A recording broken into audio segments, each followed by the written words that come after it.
I'll have Katrina come up first.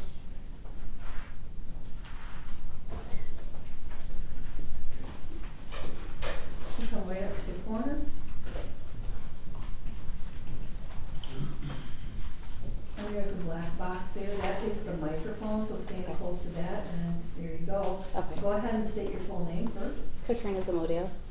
You may go ahead with your statement. The silent impact this little green urn holds in our lives now is something Mr. Lindsay is familiar with. Just like him, my children all have a little urn to carry their own father's ashes in. They no longer have his warm embrace or his hair in their faces. Miguel had an infectious laugh that carried so much weight you'd find yourself laughing along with him from the other room, unaware of what was funny to even begin with. We can only now hold this cold steel object carrying the remains of someone loved so dearly. He was the glue that held his family together, the person people would turn to if they were in need of anything, the person his siblings would call for advice. He was a gentle soul, but a protector in the same beat.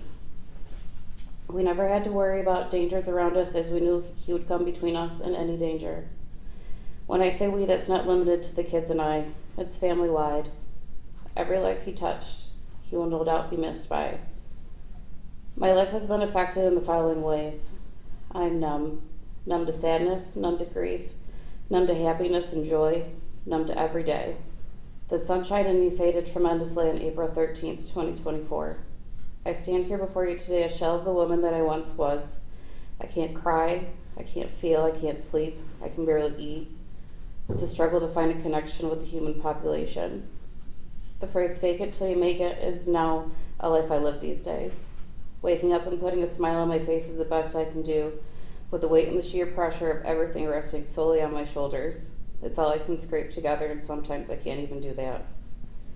I miss my life partner. For 23 years, it was him and I. He's all I've ever known, taken so violently and rapidly right in front of my eyes. I play the day back over and over on repeat, beating myself of the what-ifs. What could I have done differently to have a different outcome of that day, to save Miguel's life? The sad truth is, there's absolutely nothing I could have done to save him. I can still smell the blood on me. I can taste the gunpowder residue on my lips. If it's quiet, I can still hear the gunshot blast out of my right ear and feel it deep in my chest. When I close my eyes or even unfocus my brain, I can still see Miguel falling into me as I try to catch him and watch him lay lifelessly on the ground. I can still hear my son terrified in the bathtub reciting the same prayer over and over, begging God to save his dad. Recently, I've been diagnosed with stress-induced migraines. As if life isn't hard enough to navigate on my own, I now have added medical bills and time off work. I have the added stress that my kids now carry. They carry stress that affects my life in the following ways. Alexis, once a social butterfly, now is crippling social anxiety and depression. Just waking up and making it to school is hard. Since April, she's missed more days than she's attended. She lost her first and favorite job. The stress of it all weighing so heavily on her young shoulders. Miguel missed his baby girl's 18th birthday, senior pictures, and senior prom. He'll soon miss her walking across the stage as she receives her diploma. He'll miss moving weekend at college, walking her down the aisle as we give her away to the love of her life. He'll miss the journey of being a grandparent and every other special moment in her life. Junior, bless his heart, now thinks he needs to bear the weight of man of the house. Do you know how much pressure that is for a 15-year-old? His childhood was taken. He should be worried about soccer, friends, who's going to the school dance, not when does the trash go out, do I need to mow for mom, and who's going to shovel the snow this winter. His dad missed teaching him how to drive, coaching him through driver's training, helping him pick his first car. He missed his first day of high school, his first formal dance. He'll miss watching him excel in school, graduating, going to college, marrying the woman of his dreams, and becoming a father himself. I can tell when I look at him that he feels pressures and feelings that he doesn't know how to come to terms with or express. My baby boy doesn't have a strong male figure in his life to help him navigate manhood and all of the trials that come along with it, so I'll do my best to play both roles. There's not a day that goes by that Miguel is not deeply missed by many people. He's looked for with good news, waiting for him to post a random meme on his Facebook that will catch you off guard, but you know it was him that posted it. waiting for him to take showers with a new song that he loves on repeat for at least a half an hour. There was many things taken from us last April, but our memories will never be one of them. Thank you.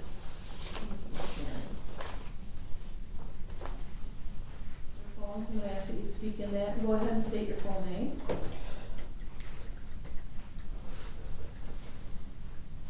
Angelio Ramos. Can you go ahead and restate that?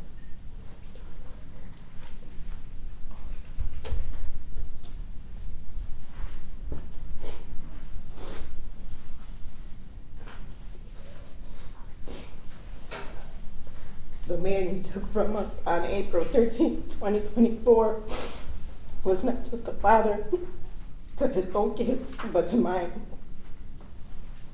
I addressed the court today to explain a little bit of who Miguel Ramos was. Not only was he one of my older brothers, but he was my best friend. The one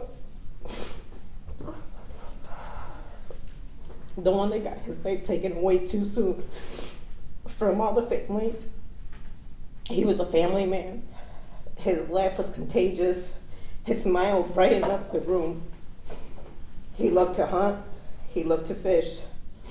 He was a family man. He would do anything to protect everybody. Not only did he show me how to drive, he showed me how to be independent. He showed me how to work on cars. He showed me how to be a caring person. And to know that someone out of rage and under the abuse of alcohol took my brother's life away. The one thing I can say is, may God have mercy on your soul. You took a great man from our family, the one who protected us all, the one who got us together. Not only did you leave my family torn apart, my kids, his wife, my parents, my nieces and nephews, we are all torn and broken. The great amount of grief, I personally cannot say I will forgive you, Gerald Lindsay, for what you did to my family. But I am happy at least you will not be able, you'll be behind bars for a very long time, and you will not be able to hurt another single soul.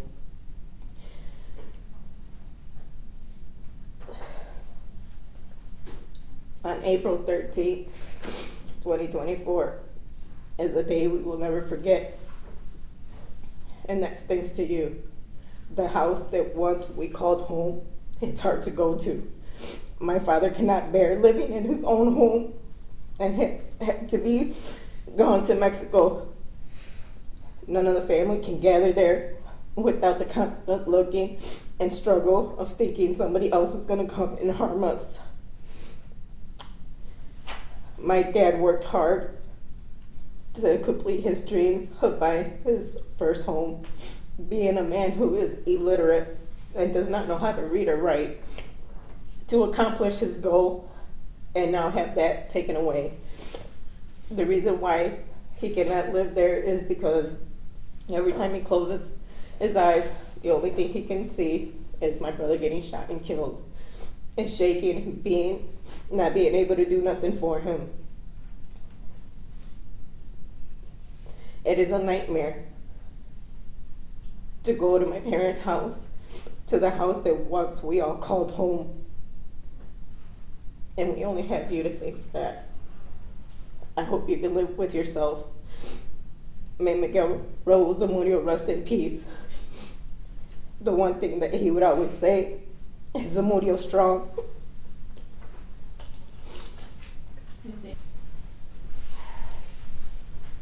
Go ahead and state your full name. Alexis Ramos. You're going to have to keep your voice up because it is being recorded, so talk closely into the microphone and keep your voice up. Go ahead. If you would have known me before April 13th, 2024, you would have seen someone full of light. Okay, I'm going to ask you to start over and speak clearly so it's able to be recorded. So start over, please, and speak up. If you would have known me before April 13th, 2024, you would have saw someone full of light, I was bubbly, always laughing, and the kind of person who would walk into a room and instantly lift its mood. My friends would say I was the life of the party, always down for a good time, always surrounded by people I loved. I barely spent time at home because I was constantly out making memories with my friends. At home, life was warm and full of love. My family and I shared simple joys, barbecues in the backyard, spontaneous visits to my grandparents, and holidays spent together. I saw my aunts and uncles often. Everything felt whole. At school, I was thriving, getting the best grades I had ever gotten, and actually enjoyed going.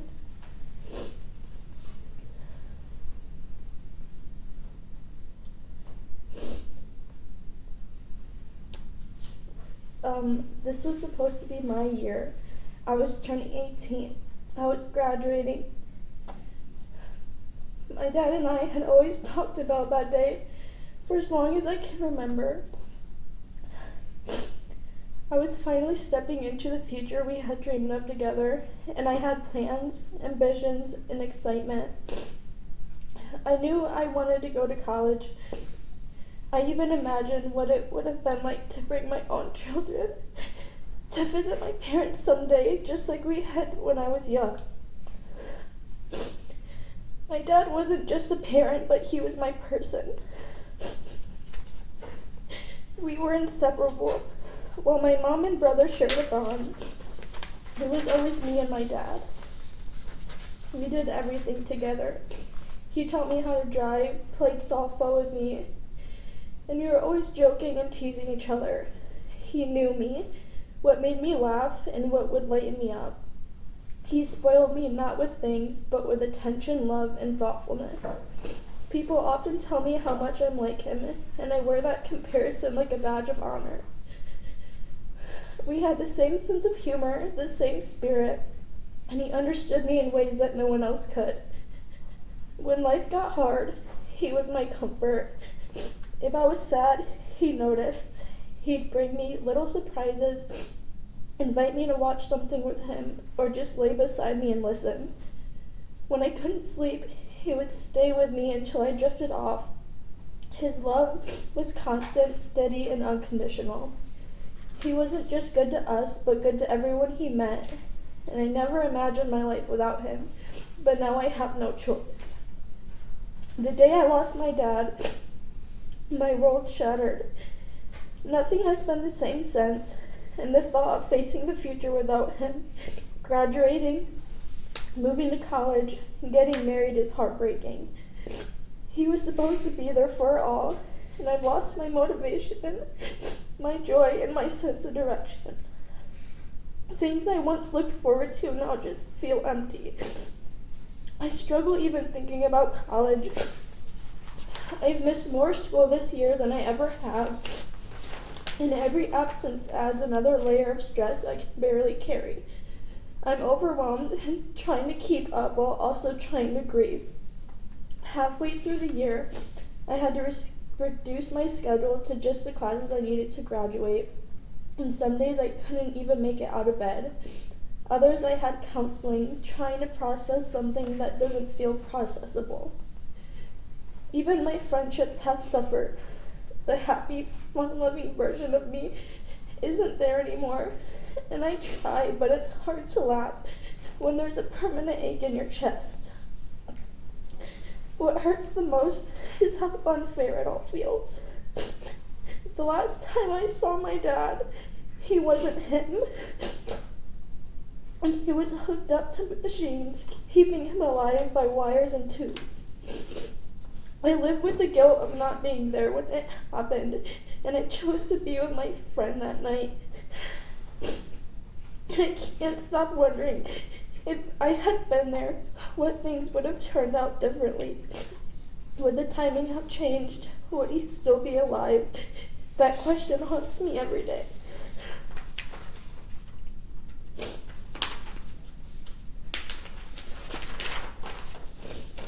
My dad held our family together, and without him, we've started drifting apart. His side of the family, people I used to see often, are now distant.